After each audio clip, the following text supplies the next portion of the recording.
What's going on, everyone? Welcome to today's episode on the B4L podcast. Today, as you see, we have a beautiful, beautiful background, beautiful theme. We're out here in nature, getting some fresh air, and we're going to get into some interesting topics today. So let's jump right into it. How you guys doing today? I'm doing fine, man. It's beautiful out here for sure. Like you can feel the vibes. I wish you guys could feel it, but you guys can only see it right now. For sure. You might have to jump in the water after this. Yeah, The sun comes back out. How you doing today, Definitely. Muhammad Anwar? It's a good day. It's the first podcast for all three of us brothers, Yeah. It's Let's about get some time. We've been vibes. trying to get this guy on for a while. You know, he's Mr. Important, super busy, always here and there. Never that. Never around for Business for guy. the time. So, yeah. What are we talking about? Basically, today we was gonna go into a little bit of our childhood, our upbringing, how we were raised, and basically how we lived our life, how it shaped our lives today, and things like that. Okay. So, what is your earliest childhood memory? I would like to start. I off. mean, it's kind of funny because we never actually had this conversation. I know. This As is weird. brothers. I mean, we have memories together and stuff, but yeah, my earliest childhood memory, I don't even know where to start, man.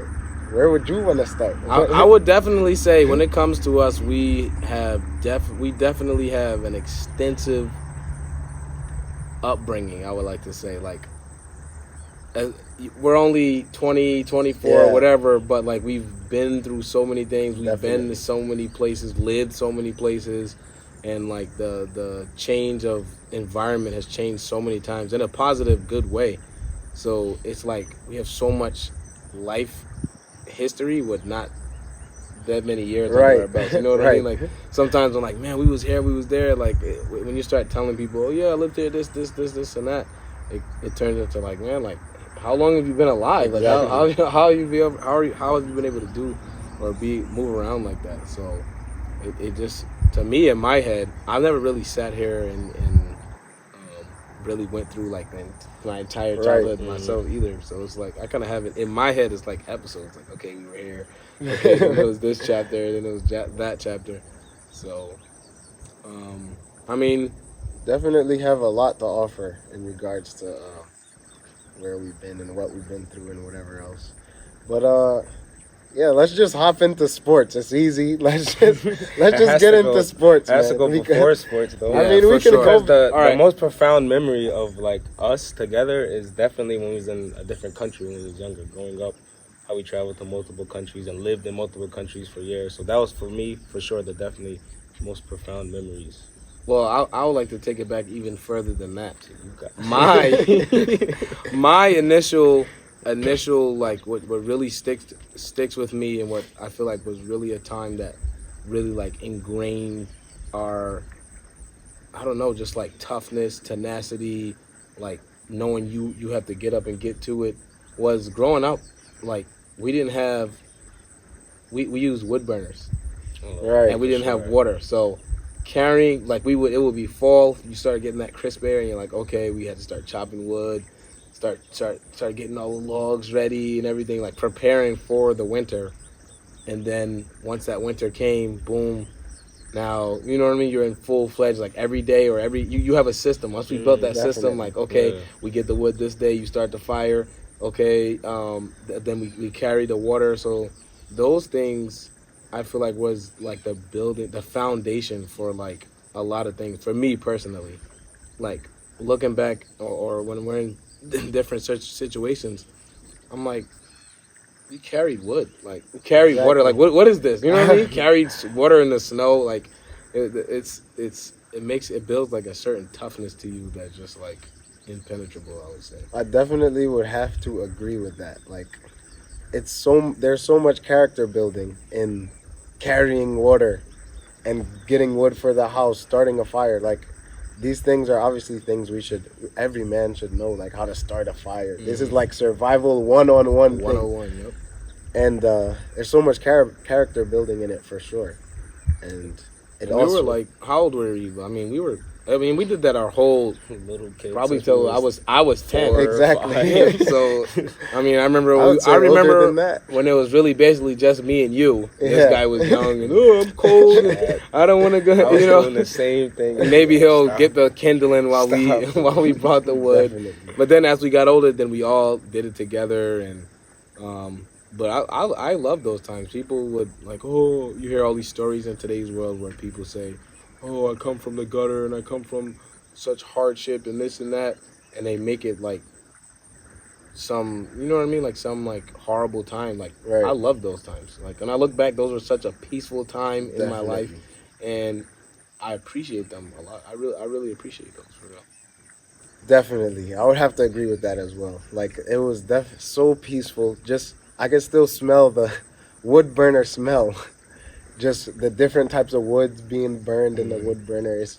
It was so peaceful. You have your hot chocolate. You go outside. All your friends are outside running through the snow, and we're making it sound like it was all fun, like like it was. Definitely some But when we stress. had to get wood and water, it was not like let's go get Yeah, wood and water. It was definitely a struggle, but there's a beauty in the struggle. So. Definitely.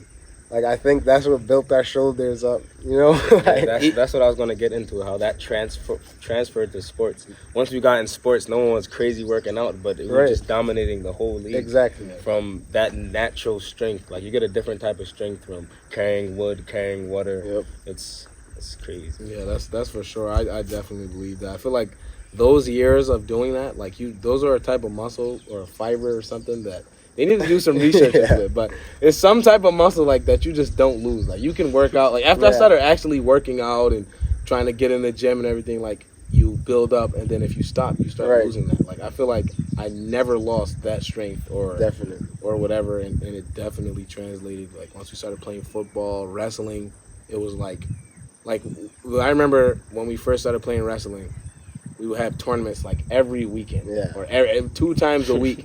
And the first like couple months, like I was a good wrestler because we used to wrestle, Right. but we wrestled till tap out. Like, Right. oh, I'm gonna choke you or put you in Exactly. an arm bar or something until you tap. So that's how we wrestled. So once we started wrestling, like in the league or whatever it's called, like where they have points and you can't slam certain ways. Yeah. I had a hard time adjusting to that because, especially because I wrestled y'all, I was used to just like, I mean, I was stronger than y'all, so I could just, like, Right. you know what I mean, just throw y'all around. Like I relied more on just brute strength than technique. So when we went into those leagues, I used to lose. I used to go every weekend getting trophies. Like the first month, 2 months, every weekend y'all were getting trophies, and I wasn't getting no trophies. But I was like 10 times stronger than every kid. Like I would throw them Yeah. around, and they would do something, and they would win. But once we got the technique down with the strength and it was we were forces to be reckoned with after that. Yeah. How far did we go? We went all the way. We went to the nationals. Yeah. Yep. First year, all the way. First to the year. I don't think people understand like how we dominated in sports. I mean, like we were all homeschooled, but we played sports in leagues and stuff. Mm-hmm. And we came in there. I'm talking about football, wrestling. We're not just talking about wrestling right now. Football, wrestling, every single sport. We came into the leagues demolishing everyone. I mean, like kids were getting injured. No one liked us. Like it was. I remember in It was football, crazy. it's like, oh, that kid's too old. He's older than what the Yep. league requirement was, and this and that. That was some fun times. But what do you guys think about? Remember we went to that gold medalist. I think it was Ken Shertow. Yeah, Ken Shertow. Ken Shertow wrestling His camp. camp. That was we met some UFC fighters there. That was a very, very good experience too. I would definitely love. Like I would have loved to like gone to more camps and stuff like that because it was like a 3-day camp. Yep. And it was just like Buffets. the buffet. That's really what it was. The buffet there was ridiculous. It was so much food, but we would eat so much that we felt so stuffed. I know I did. I would be so stuffed, like almost to throw up. And then we would go to another session, and it'd be like 2 hours. Yep. By the time that 2 hours was done, you was starving again, and it was right back. Like it was like 2 to 4 hours of workouts and drills and all this stuff. Then we would eat again, and then so that was a good experience. I like that. Definitely. I think all this stuff built straight up mental toughness like within carrying the wood, carrying the water, like it built a mental toughness in where like it's cold, there's snow, there's 3 feet of snow outside. We're gonna carry the water. Like we have to get it to the house. Our mother needs it, whatever. Like the house needs the water, the house needs the wood, and that just builds straight mental toughness, and which translates to sports in a way like I'm a beast. Like you're not gonna stop me. Like I do this. Like it's competitiveness, everything. Like it just translates straight over. I think also being able to grow up with multiple brothers, or just even if you don't have brothers, but in an environment where there's other young men who give you that competitive edge, like you're in there, like we would compete, like oh you carried five pieces of wood in your arms, remember? Stack me. You wouldn't even be able to see it walking into the house. So like that really, like the competitiveness started at a very young age, and that's very good for young men. That competitiveness and that character building that comes with sports, or just like not manual labor, but whatever that's called, wood. And so like I literally would, for my children, I would love, like I would just get wood. Even if I didn't have a wood burner, like I would get wood. Just we're doing wood, we're gonna chop it, we're gonna stack it up, just for that experience, or just for that. Like it really did. It does something to you for sure. It definitely does something to you. So Definitely. Mr. Quiet. I mean, that's why I'm wondering when he's gonna speak up, man. But no, but for real, if you guys are really interested, I think they call it a farmer's walk now, where you hold 2 dumbbells and you're walking. You just walk around wherever. But yeah, that's essentially what we were doing: carrying water, carrying wood, a farmer's walk. Yep. And it builds everything. It builds your core, it builds your shoulders, it builds your back, builds your legs. You're walking. There's so many things that all you guys that all you gym guys who just stay in the gym and stuff like that.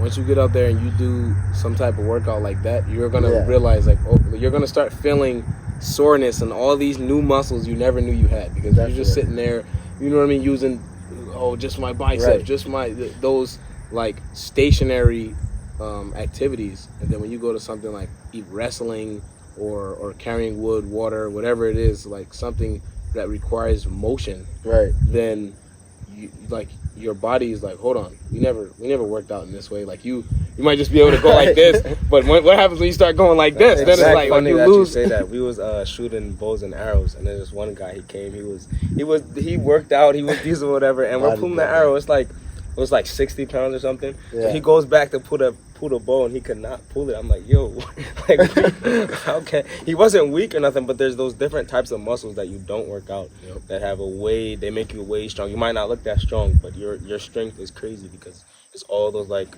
different kinds of muscles that you don't work out. And you always see that in other countries. These guys be the skinniest people, and they're carrying 1,000 bricks up five flights of steps. It's insane. That's for sure. And just this whole thing just reminds me of Habib Nur Muhammad and his whole crew. Like these guys grew up in the mountains. They're doing all this different type of stuff, carrying rocks wherever, and they come to UFC and they dominate. Come into UFC, MMA, wherever, and they're dominating the entire thing. And that just shows, like, you need to be out in the woods doing all types of things like that, carrying water, whatever else. It's also adventurous. Like, I think it's very adventurous. There's always something that might happen. Maybe your feet start getting cold. Now you gotta challenge yourself. You're like, yo, I have to take this wood, or I have to get back to my house. I mean, like, we sound like professional workout people or whatever, but yeah, a lot of this stuff played into our childhood. Like, we grew up in the mountains, so there's streams, we might have to walk through a stream with some carrying water. Your shoes get wet. Like, it's so many things. And definitely the mental toughness that it builds, it's insane. So how did these lessons like that? Okay, so we spoke about our young years, and then we moved on to our years playing sports and stuff like that. How did these lessons translate for you guys as far as like once you started traveling and living abroad? You wanna go ahead, man? Yo, elders first. You know this. Well, I don't want to feel like I'm being interviewed or nothing. I mean, I think we all. I'm can just speak asking on- a question. I'm we just all can asking a speak on this question, and then right I'm now. gonna speak after that. But yeah, traveling abroad, I think with the mental toughness is involved in so many things with your life. Like in regards to business, you have to be mentally tough to be a business person. Like That's you have for to, sure. you have to be a strong That's mind. for You have sure. to be like, I'm really doing this. I don't care. I'm getting this done. I'm starting this business. No matter what anyone says, you have to be mentally tough to keep on going. And that's just with business. But in regards to traveling, going abroad, and things like that, you also have to be mentally tough. Like there's people that try and get over on you. Maybe you're trying to buy something. You're trying to bargain with someone, and they're trying to hike the price up to the sky. And you have to be able to sternly tell them, like, no, this is what I want. This person's selling it over here for this amount. Like, give me a better price. You have so many things that come with mental toughness, and there's also so many other things with that came with carrying water and all these things that translate into those different subjects as well. What do you think about it? So for me, I mean, I asked that question, but I'm gonna answer it in a little different way. Those things, obviously, like you said, mental toughness, and that helps you. Whatever, you got to be mentally tough in all situations. But you have to be able to. You have to be able to. What is the word I'm looking for? You have to be able to move forward through stressful situations. Just touching on your point about business and stuff like that. Like you have to be. Don't start a business if you don't like stress. Right. If you can't handle yourself through stress, don't start a business. Do something else with your life. Like it gets stressful. There's ups and downs, but that's life. You know what I mean? Exactly. That goes through that. That's everything in life. But as far as traveling abroad, I feel like each part in my life was like another building block. So I feel like the younger years carrying the wood and water, that was a certain block. Right. Sports, that was a certain block. And then traveling abroad, like that just taught me so many different things. It gave me a different perspective on life. Like when you're in another country and you see the way people live, you see the way the local people live, like, and then you're living like them too. Like you just went from this was your normal, you know what I mean, chopping wood and this and that. Then you're in a whole nother environment. There, like it's just those changes. Then the culture shock. Like I remember we went to one country and we took this little jet, like from one country to the next. It was like a little jet. You get off the jet, and they drop the doors, and you have to walk down steps at the airport, and they're just like, okay, everybody just starts getting off, like. They always car. It's a bus ride. Yeah, they just start getting off. So we're like, okay, like there's no English. Everybody's speaking Spanish. Like there's no signs like baggage area that like everything was in Spanish. So these people, like now looking back, I don't really remember like where everyone went. Some people got in cars like straight out the plane. So like we were walking by ourselves like towards the airport, but like no one. I'm like, where did everybody go? Like what doors did they go through? There was like no door to get in. It was very weird. So then we seen like one like airport baggage worker. So we're like, excuse me, where do you? And they're like, they was like, oh no English, no English. I was like, it was really like that was a super culture shock for me. Yeah, traveling definitely like builds so much experience, like the stuff that you have to be aware of, like just something simple, like we're from America. If someone stares at you, it's like, yo, we have a problem. Like, why are you staring at me? But if you go to, there's so many other countries, you go to the countries, and dudes just be staring at you, like, yo, like, is there a problem? But you have to realize that in different countries, the staring, like, it's normal for them to just, like, you're different, so of course they're just gonna stare at you or look at you weird, look at you strange, and you can't be about to be like, yo, what's up? What's the problem? And I've been in some places with people like that, where they come with that mentality, thinking that everybody is like they are in America. That exact thing with the staring, I'm like, yo, like, What's up? I almost did that too. It took me a while to figure that out, but that's what you have to go through in other countries to notice. Like, even if their temper is off, like they might just be those people that are extra hype, but that's just how they are. They're not actually trying to like get over you, and they're actually good people, but you think that they're coming at you in a certain way that you know in America, so you respond in the wrong way, and it's a whole problem. That's why I think before you travel anywhere, you should do some research about where you're going, about the environment, about the culture, just like, you know what I mean? Like, general population, what's the crime things. like, what's the general things, because you don't want to go somewhere not knowing anything at all about your country, and you're just out of place. You just look out of place. Right. Everything about you is out of place because those carry different security risk and different things. If everybody's wearing brown and green and you come over there wearing orange, like every it's You're just a target. you look off, like, and the rules are different in every place. Every place rules are different. There's different like what is the English word for that?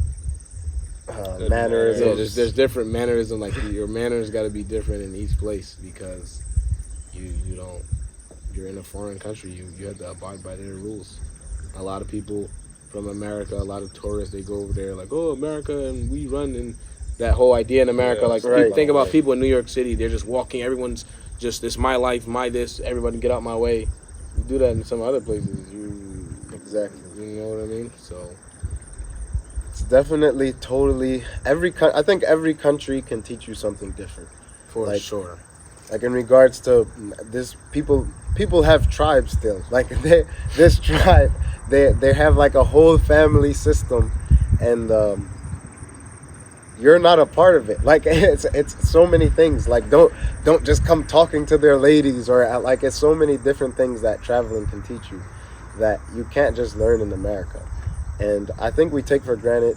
We live in America, and we take for granted how many things we don't have to go through that they go through in other countries. Like, for example, robbing somebody. And I think like in another country, going there from America, people, like you said, people are more interested in you. They see you, and they may even find out that you're from America. So they're looking to rob you. They're looking to whatever else, anything. Basically get over on you, maybe on sales, whatever it is. And it's definitely important to be able to see those things coming. And obviously we talked about being strong, carrying water, whatever else. It's important, even going into another country, you should be kind of intimidating to where people aren't just gonna try and rob you. Or You should be able to, like, people usually know, okay, easy target, right. don't mess with this guy. Definitely don't mess with this guy. And you also have to blend in. Like, you can't be going into a known area like a bazaar and you're acting like a tourist and speaking all this English and just doing whatever, so unaware. You're flapping around at your little pockets. Because there's not a lot, like, people make it seem like in other countries there's so many bad people. Like, if you go here, it's like anytime you look up a country, it's like, oh, don't go to Mexico, the cartel's gonna get you. But it's really not like that. But if you make yourself a target, there's bad people everywhere. You're gonna find yourself being targeted. That's the same thing here. You go to certain cities. I mean, we say that. I mean, not we, but there's some people that say that about here. Oh, don't go to Chicago. It's so dangerous. It's only dangerous if you're going to stupid areas and doing things you shouldn't be doing, like and going to places you should. You know what I mean? If you put yourself in that environment, then yes. But if you're that's the same thing all over the place. But the main thing is really, to me, one of the main advice I would give for traveling abroad is just be observant. Enjoy yourself, but be observant about everything. Like, there's so many different stories about there's so many different stories where you can look at them and dissect and say that happened because you just wasn't being observant. Like, it's your fault. Like, it wasn't some elaborate plan. It's just because you were so happy, I guess, or whatever. There's a lot of factors that can play into it. You was enjoying yourself so much and you left the key there, and you did this, and you forgot to lock the door, or this, that, and you know what I mean? Like, people walking on, I know some stories of people, they're walking on the street recording, Exactly. and then someone drives by on a motorcycle, wham, snatches their bag right off of them. You got your passport in there, this, that, like. So you just have to be observant, but all of these things aren't all gloomy. It's very nice. No, traveling is definitely like because other countries, the people have morals there. Like if you go to other countries, compare them other countries to America, even if it's a third world country, like any store you go to, all the stuff just sitting outside. Like everyone, it's a certain trust policy that people have. Okay, there might be the few people that still or act up, but the people have way more morals than they have. The general population, everyone has morals. They're not just gonna do random That's stuff. for sure. Definitely. We live in a moralist, dark country for sure, and for people to think that this is like the safe haven of the world, that's been over. I think now, really, in most countries, because I mean, you still have those people like, oh, America, America, but people only don't realize they're only like that because of the opportunity that we have here. We have the opportunity to practice whatever religion. Yes, we have racism and bigotry and all this stuff, but Islamophobic people and things like that. But all in all, you can practice your own religion. You can do whatever you want. That's what makes America so nice, so beautiful. Yeah. So there's opportunity here. Like there in certain countries, if you are a farmer, you are a farmer for life. Your family is farmers. Don't even think about trying to be anything other than a farmer. But here, you can be farmers. You can be this. You can be in this situation. You can be in all types. You could have grew up on government assistance your whole life and then turn out and become a millionaire, or become a doctor, have a successful career, and that's like the major opportunities here. Like the risk is high. There's high reward, but yeah, that's what do y'all think about? I'm just saying stuff that's coming to the top of my head. So, because we're talking about countries and this and that, this podcast doesn't really have a, what would I call it? Like a theme? Yeah, it's not a theme. We're just. I mean, the theme is we're just vibing out here. So, this is something that's been going on in the news lately, and it's gonna really affect the future in some type of way, for us and for the world. What do y'all think about I forgot what it's called. I think it's called the BRICS. The BRICS. Something like that, the BRICS. And it's China, Russia, India, Brazil, Saudi Arabia, and all those oil countries. And Africa. Some countries in Africa. Did I say India already? Anyways, most of like the biggest economies in the world are moving to a new currency. I think it's the Chinese yuan. Are they making a new currency? I think it's the Chinese yuan. Yeah, I think they're just switching. They're pegging to the Chinese yuan now. So right now, which is so crazy to think. They're backing it by oil, right? Yes. They're backing it by oil, gold, and natural resources. So, like for anyone that doesn't know, so basically right now, the U.S. dollar has been taken off the gold exchange. Yeah, I'm saying I'm going way back. This was a long time ago. Before any of us was born, the gold dollar, it used to be they only could print a certain amount of money based on a certain amount of gold that they had. It was backed by gold. So let's just say, for example, if you have 2 gold bars, you can get $100. And if you have $100, you can take it to the bank and get the gold. Now, I mean, then they changed the law. All of these things happened, and they took the U.S. dollar off the gold standard, and it's basically pegged to air. Like, it's just the dollar is basically, for lame terms, the dollar is basically its value comes from the people believing in its value. Countries like believing in the power of the dollar. So it's not based on anything. There's no gold. It's just like, oh, the Federal Reserve is just like, we need more money, print. We need more money, print. So now, so basically, to get to my point, the idea or the crazy thing is that all these countries are pegged to the U.S. dollar. For what reason? Like, America went in these countries, did all of this, and convinced them, whatever they did, to say, yeah, our money is going to be pegged to your dollar. Like, our value is going to be linked to yours. So if you ever watch currency exchange, when that dollar goes down, so many other countries go down just because they're pegged to the dollar. So Saudi Arabia, they're selling the oil in dollars. They're not selling it in reals or whatever they have, Yeah. dinars, whatever they have. They're selling it in dollars. So when Saudi Arabia sells oil to China or Uruguay or wherever, they're selling it in dollars.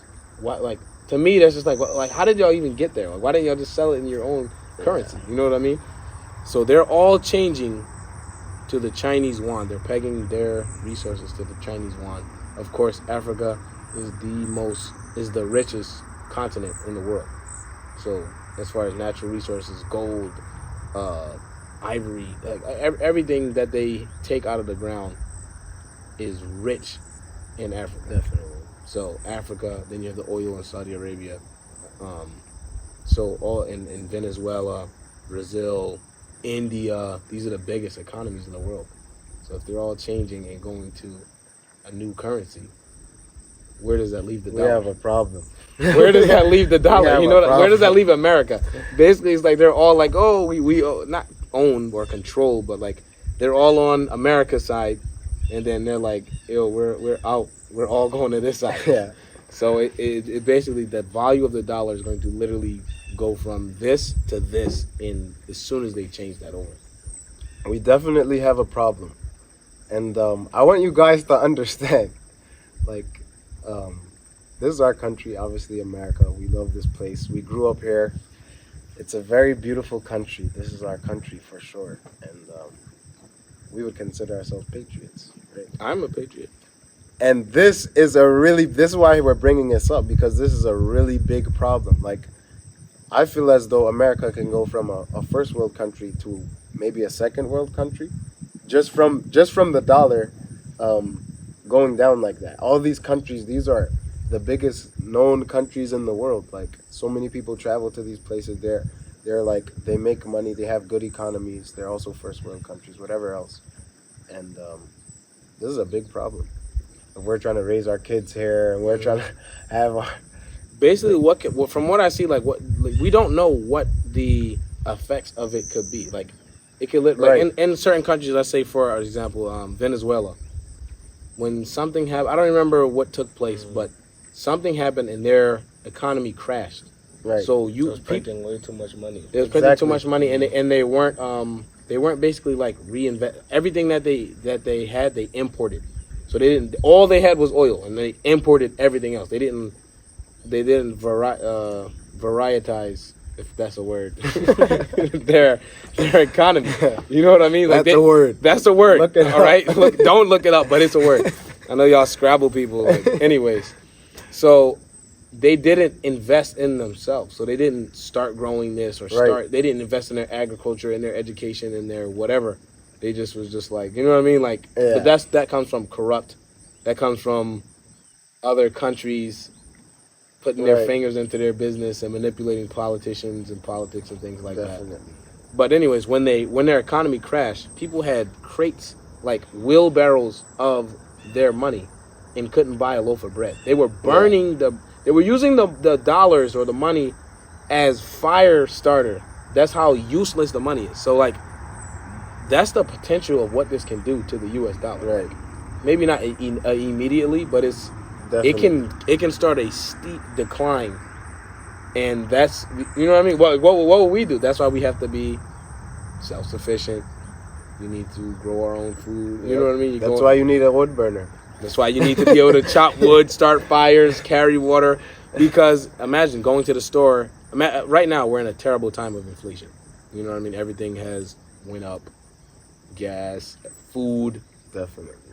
$20 is not the same as it used to be a year or two ago. And that's another thing that happened in Venezuela. I just want to mention that there was Big Macs for like $1 million.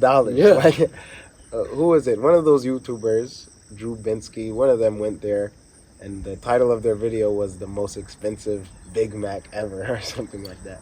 It's $1 million Big Mac in Venezuela. But yeah, it definitely can get crazy, and it can get crazy fast. Like, it can go from 0 to 100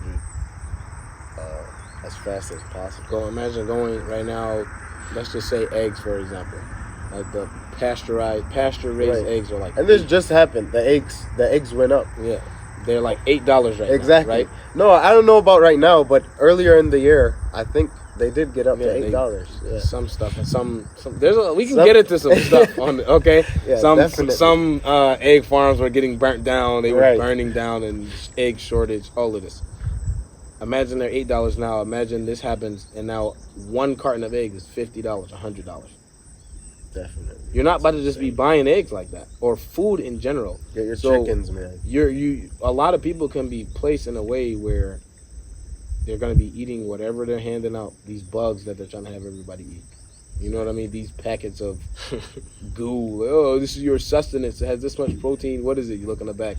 It just says ingredients. Right. Like stuff you can't Stuff even you read. can't even understand. Yeah. It's crazy. And it could be just killing people. So Definitely have to be self-sufficient.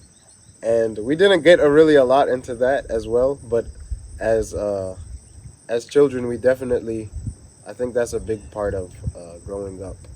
Having chickens, milking cows, we did all those things, and those are also character building. They also build mental toughness, and it's kind of fun sometimes, but obviously it gets annoying. But it's important to know. I think if that did happen in regards to the dollar crashing and stuff, I think we would be fine. I mean, we still have some work to do. We have some work to do, obviously, but self-sufficiency. But sure. I think we have the gist. I think we can have chickens and know how to take care of them. We know how to milk cows. We know how to do all. We know how to do right. it. It's not gonna be anything new, and that we're jumping into. It's gonna be crazy. The moral of the story is learn things like everybody. Thankfully, we had that upbringing, so it's not something that we had to go out and learn. It's just something we know. It just was normal. But for people that live in the cities or people that live in wherever they live, like most people, the average American's not doing all of that. They're not living like that. So they don't have those skills. So you know what I mean? Maybe start going hiking, making fires, and blah, blah, blah, or whatever you have to do to like at least know how to do it. Exactly. In case you need to do those things, like have those skills in your tool belt to be able to do them. Like now we still live in rural areas, so when there's a storm, lights go out. It's just like it's second nature. Okay, boom. Pull out the candles. Pull out the candles. Pull out the buckets. Water. Like it's not even it's not something that like most people would take so seriously. Such a like catastrophic event. It's nothing. So how long do y'all think? Like how many years do we have until everything crashes? Because I feel like there's either two things that's gonna happen. Well, one of the main things is for sure there has to be a second world war or something. Because America, third. You know America's not sitting here not doing nothing. So like how many years are we looking like? Because times are changing fast. Every single month, every single day, week, there's something crazy happening. So. I'll tell you what.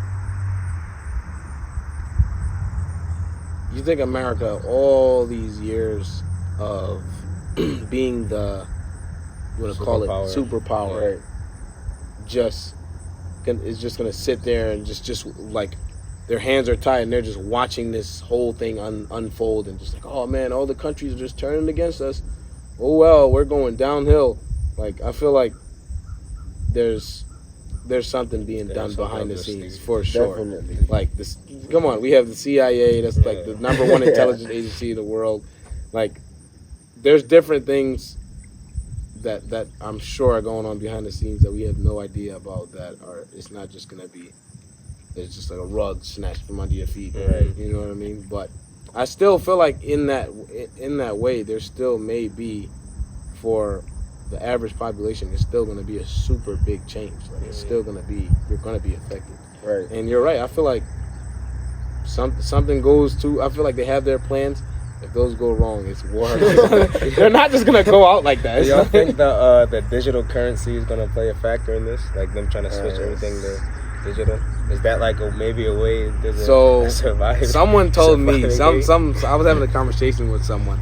There's no research behind this. It's basically conspiracy, but it's like someone was saying that they think that the CIA owns Bitcoin, and that's like the fallback. But Bitcoin, everyone can't have like Bitcoin's backed by mining and all that. Like I don't know. They've been saying, I don't remember exactly, but they were like, they own certain things that is gonna be like a super trump card. Like they were gonna make their move, like, oh, we got you, and it's gonna be like, nah, we got this. Like we got the coin. Yeah, you know what I mean? I mean, Pull out that is something. interesting because recently there's like all the crypto billionaires, they just been dying. Yeah, All planes of them. been crashing. Yeah. Like Helicopter. random, like It's definitely some conspiracy theorists. You can't think there's conspiracies. Like there's but so much things that can come out about something where it's like, oh, it's still a conspiracy. No, just some stuff. It's easy to believe. It's not. Everything is not a The conspiracy. thing is that there's conspiracy, and then there's real life.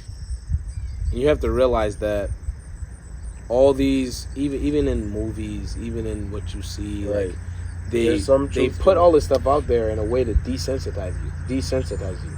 Like if you think about Mission, of all of these different spy movies and stuff Right. like that. The They may be Cabal fictional and and this and that, but they have some truth to them for Right. sure. There's certain movies that I'm like, I know for a fact this has happened or this is happening. Like Yeah. the stuff is not fake. You know what I mean? There's a lot Right. of things that it's not fake. There are things happening. There are hundreds of intelligence agencies around the world, and people in the dark doing things and Look at manipulating AI. things. It's been around for so long, and now they just put it out for the public. But like it's been there for so long. No, like but the thing is with AI is like they gave us the public now has access to this low level AI. Oh, it can do all Right. this. Imagine what the government's AI Exactly. can do. Imagine what these Exactly. countries' AIs can do. Like what are their AIs doing? Like if you know what I mean? If they find like, That's okay, they can crazy. have this corny thing. Like, exactly. and it's not corny. It's not. Yeah, it's not even corny. Like they just write a whole paper and this and all these different things. But so there's some interesting things out there. But Look at the sun, man. It's just beautiful out here. We can record this podcast all day in this scenery. for sure. Definitely. I was having some thoughts, but I totally forgot. Like I lost my train of thought. I had some question I was gonna ask you guys. Come on, you gotta come up with one at least. I just asked 2 questions. I just had the conversation going. We got kind of off track though. We started talking about our childhood and then Right. we got into. Where'd that come from? All right, let's go back to the childhood. Maybe. Definitely. Where can we All jump right, in? let me see. Jump in at. So yeah, what have all? How do you guys think? I mean, I have an idea how this stuff has affected us, how it made us think about business, and all these different things. Like, how have all of these things that have happened in our life pushed us more to be successful and things like that? And in a way, I think, like with all the going to different countries, seeing how people live, and all these different type of things. And obviously, we've always been taught, basically, as humanitarians. All of us are humanitarians. Like, all our friends, all of us, we're all trying to, even with this podcast, we want to give value to the world and help people to become successful and things like that. And, yeah, in regards to that, how do y'all think it has pushed us to be more successful in helping people and business and everywhere? Our childhood. And I think we're still growing up. Like For sure, we say absolutely. it seems like Yeah. we're talking like we're so old. Mhm. We're 20 years old, man. I'm just talking about where I am today. You know what I Right. mean? Where we are today. Like, Right. we have such a long road ahead and things to learn. Like you can never stop learning. You have to learn every day. I really try to push everybody to learn every day, read something every day, exercise every day, become 1% better every Right. day. You know what I mean? But to answer your question, one thing that really sticks with me today, I think one of the main things as far as business for me is that seeing how merchants and other people do business in other countries, really, I think that is what Right. made me a hustler. Like, Definitely. what people sell, the things people sell, like there's people that their whole family survives off of them making leather shoes or making wooden Right. doing woodworking. Like their whole family structure survives off of passed down from father to son to daughter to whatever it is, well, family to family to family of craftsmanship, and Right. then after the craftsmanship is the sale. So like, um, seeing that they will sell anything, all and everything. You'll see a Exactly. shop for everything. You'll see a merchant for everything, and there are some serious like they have to do what they have to like Right. in order to survive. They have like someone. I don't know what their mindsets are, but it's definitely something to the fact of like I have to eat. Right. Okay, I have this is what I have. This is what I don't have. I have to do this. I got to sell this. I have to make this. I have to, and like one thing for a lot of these countries, like when you get into them, you see like people develop one skill, and they just master that Right. skill. Like whatever that skill that's gonna feed them and their family, they master that, and they take it all the way, and they make it a business or whatever. So I feel like for me, for as far as business goes, like that really seeing those types of people out there turned me into a hustler, I would say. Well, for me, just growing up as we grew up, it was not no easy. Like, of course, it Right. was a struggle.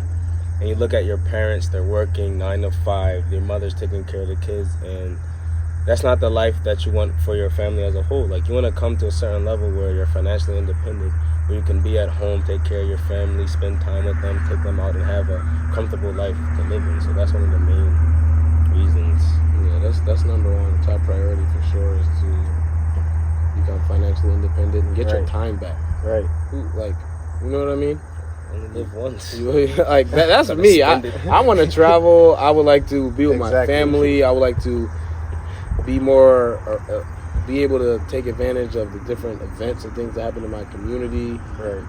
Like, who wants to, and why? I feel like, especially in this country, or in any country, but especially in this country, with all the people, the immigrants that come here and they take advantage. Right. They come here, they land, they work, and they build and they build and they build. We grew up here, so I feel like with each, if your father worked as much as he can and pushed himself as hard as he could to get to a certain place, I feel like it's your duty to take that and go and take it to the next place. level. Your son to take it to the next level. Right. Like it shouldn't be, if your father worked at Walmart, you should not be working at Walmart. Right. Like that's not what he worked that hard for you. You know what I mean? Each Right. person worked for as hard as they could to pass it down to you so you Right. can do better. Take it to the next level. It's very interesting that just to hop back. Well, not really hop back. You just mentioned people coming from other countries and taking advantage of all the benefits that are here and really going into business, going hard in it. And just to relate that back, these guys in other countries, they take their business so serious. Like if you watch their salesmanship, they are perfect. Like if you're trying to go get on a tuk-tuk or something. These are these little small motorcycles, whatever, in other countries they have. You're going to get on one. There's going to be like 5 drivers waiting for you. Come to mine. Like they do not, when they get a customer, they take this so serious. They're like the best sales people I ever seen in other countries. And when they come here, it's just second nature. They start a business and they just keep on going. They just keep on. They don't stop. They work hard, and that's how they become rich. Like I promise you, if these people in other countries, if you brought all of them here, they all would become millionaire. Like they'll be making a 6-digit salary easy, doing whatever. Like they'll figure it out and do it. And that's because they have that. Like I feel like there's a certain level of work ethic that it just cuts off for the average Right. American, the average person. But in these other countries, their average work ethic is way over here. Right. You know what I mean? So they're working harder than you. They're dedicating time harder than you, and it really comes down to like it's a different situation when you have someone that, oh, I need to and I have to. Right. Like if you're coming over here, most of the time or whatever, however some people migrate here or get over here to take advantage of opportunities. Sometimes they leave their family. So they need to make money as fast, and they spent every last dime they had to get here Right. in the first place. So the bank is zero. It's negative when they get here. They everybody sometimes like they come together as a family to send one person Right. to come go to school, become a doctor, start a business, and take care of everybody. So they come over here day one. They're immediately trying to learn however they do it. They immediately just dive in and they go. And if this fails, then they move to the next thing. There's a sense of urgency. Like I have to take care of Right. my people. I have to get this done, and that is a big. I mean, if you could somehow in your own brain, even though you might not have someone who's in another country relying on you to make it Right. happen, if you could change your mindset in some type of way, change your mindset in a way that you have that I have to, like I need to. I don't, you know what I mean? Like I don't want to. Maybe like if you could change your mindset to function the way they do, like you'll be somebody different. You'll be a force to be reckoned with for sure. Definitely. For sure. Definitely. So what is something for all of us that something that happened in your life that it was like, okay, I need to start making a change? Like there's always that one. There's not always that one. There's always multiple things that happen in your life when you realize that, yo, it's time to change. What was that for you? What was that for you? For me, it's not. That's what when I say multiple things, like, of course, life is a journey. So throughout your life, you're going to be learning different skills and adapting. So I feel like it's always something. You always hear what you must do from your parents, what you have to do, and you know what you have to do. But there's always that time in your life where it clicks, or something clicks that makes you change. Like this is just a corny example, like how y'all always used to work out when you was younger, like. And I'm like, yo, I'm not working now. Like, I don't need to work out. Like, sometimes if you already have something, like, why, like for me, I was like, I don't need to work out. I'm already like my genetics or whatever. And then finally one day, you know, I had my shirt off and I turned in the mirror and I look and my stomach's coming over my chest. I'm like, all right, bro, I have to work out. So that was something in that aspect. I was like, all right, I'm about to change myself. So that always happens. Like throughout my life, it's always been something that happens in your life, mentally, spiritually, physically, that you have to like, okay, this is when I change. Even though throughout your whole life, you know, well, that's not for everybody. Some people, you know, you just start on once and they can just take that and run. But a lot of times you have to go through that experience yourself. Or I can't even. For me, I can't really pinpoint it because there's so many. Like you're saying, there's so many different times that it's happened. It has happened for me multiple times. Like. So I'll have to do a little bit of pondering on that one to answer. That's a good question for sure. I'm gonna let you go, and then I'll think. I gotta find at least one. Well, for me, I think as when we were young, and even now, we had like a lot of expectations. As the saying goes, those who are given much, much is expected from. And I think we've always been given a lot. I think we've always been blessed with a lot, and we still are. So I think as a young man, I was always like, that was always in my head. It was always like, it was always in my heart. It was like hurting me. Like, yo, I'm not giving back.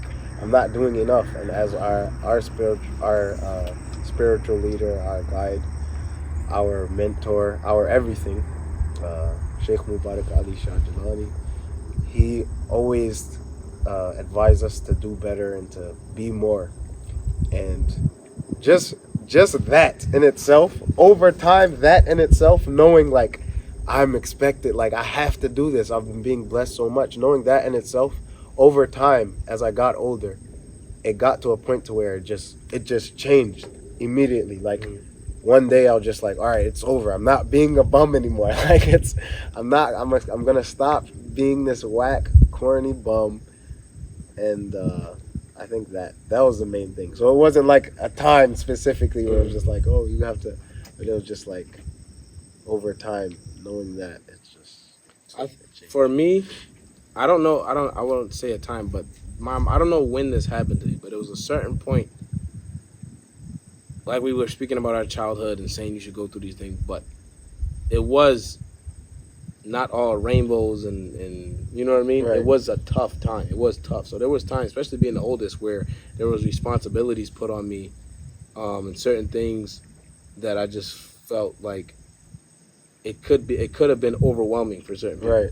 And sometimes I wouldn't get overwhelmed, but sometimes you have your moments where Right. it's just like, man, this is a lot. Like, man, like, you know what I mean? Like, I'm this young, I'm going through all of this, I'm doing all, like, this is a lot. This is tough. Or even even in the moment as a child, not having, you know what I mean? Like that, like, man, I don't have this. Or you look over here, like, these people have this, these people have that. I wish I could do. I can't go here. Exactly. I can't do that. I can't do this. Or we just were in that situation. And looking back, I'm very thankful for all of that, of course. But during at that time, I remember, it was a certain time, and I just was like, I'm not living my life like this forever. Like, I'm going to Improve. I'm going to be better. Like, and then you even hear a lot of, as I started getting older and I started getting on my own feet, I started getting a job or whatever I started doing. I started being an adult, basically. Right. I realized, like, the limitations, people set limitations on themselves, Right. and they try and set limitations on other people based on the limitations that they set on themselves. Exactly. Or wherever they achieve. Basically, this is what it is, right? Wherever they fell short or however high they achieved, they think that maybe that's the top, or like, you can't go much higher than this. Like, you know what I mean? Like this is normal. This is how it is. This is, you know what I mean? Like, nobody does this. Nobody builds a house at that age. Nobody does. Like, you don't have to do that because that's not normal. And there was something always in me where just like, I'm not normal. Like, I don't want to be normal. I don't want to be normal. I'm not normal, so I'm not gonna go for normal things. So, and I always felt like, even then, I think this, now I'm remembering, this for me came from sports. I realized there was a certain point where people stopped and I could keep going. There was a certain point where, like I said, people stopped and I could keep going, or it got too hard for certain people, or it got to that point in the game where it's like a make or break situation, and it wasn't always easy, but I could get through that and make it happen. Right. It was just like a what is it? It was a confidence or a self-belief, or a will, I would say. It was a will that just like, I'm going to win. I'm going to make it happen. So I think that building that confidence through sports, through different activities, building that confidence in yourself to know, like, I'm going to make it happen and I can do it. So I got to a certain point where I realized I can make it happen. Like, just because everybody my age is doing this, I can do something better. Just because even these people that are older than me only made it here in their career, I can do this. Just because they started all these businesses and they didn't work, and I just had that. I developed that self-belief, I would call it. And then I decided, like, I don't want to be normal, and I don't want to have a normal life. I want to be able to take care of my entire family, my parents. I want to be able to retire my parents. I want to be able to take care of my family. I want to be able to, whatever business I'm doing, I want to be able to bring all my family and friends, or whoever I want in my circle, to be able to win with me. You know what I mean? I want to give them opportunities. I want to come in and say, listen, all of y'all quit your jobs, come work for me. Let's do this together. I want to be able to just excel in all aspects of life. You know what I mean? Build houses and develop our community and do things that, like, someone has to do it. If you think about history, think about different times in history where no one has done certain things, and then one person made that happen. Like, there's certain inventions, or there's certain times in history, there's certain emperors, or there's certain commanders, there's certain people who made things happen that no one ever thought could be done. Right. So that's like, I feel like I want to, you know what I mean, strive to do stuff like that. Like, no one has ever made this done, maybe I'll be the first one to do it. I want to be the first one to do something extraordinary, whether that's in my age group or nationality, race, whatever it is. So I don't even know if I answered the question. I don't even know if I answered that. This is a serious podcast. Because this might have to be an episode 2 of this. Because, man, this is a serious podcast, because, like y'all said, we never talked about this stuff. So this is like sending me down these little rabbit holes that I just feel at the end, I'm like, what am I even saying right now? Like, what? I don't even know what the question was. It's just got definitely triggered or interesting. something. We definitely we're probably gonna have to do another episode of this one. Definitely. There's sure. so many things we can talk about, go into, and even if we can get some of our friends on here, like there's so Sure. many things. We grew up with a lot Exactly. of people. We're not the only ones. We grew up with a lot of tough, hardened individuals who had been through the The same, same as us, things, yeah. or even worse than us. They've endured things that even and that was a strength in community. Was like you could have been going through something, but someone else could have been going through worse. You don't even know. Exactly. Or you know what I mean. But everybody was together in that. Like everybody from this area and everybody around us. Like when they watch this, they know what we're talking about. Exactly. It's gonna bring that feeling. Like there's just a They certain were feeling. there. They were there. carrying water right next You know to what us. I- They yeah, were exactly. they've been there. They're still there. It's And it's something. It's something to be proud of. It's something to be. absolutely. It's like a badge of honor. Got to a point where it's wood chopping competitions. Everyone comes down the pool, you know, Definitely. chopping Wood- wood, carrying Yeah. water. Very thankful for everything. So, if we're, I mean, we can go on and on, but Yeah, let's save this for our podcast. yeah, let's save some more for another podcast for sure. So, just to leave you guys with something, if you guys don't have any brothers, we're here for you guys. Come watch the podcast. You don't have any brothers?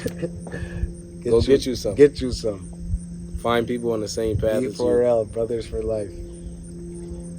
But yeah. Until next time. Like and subscribe. Stop playing around.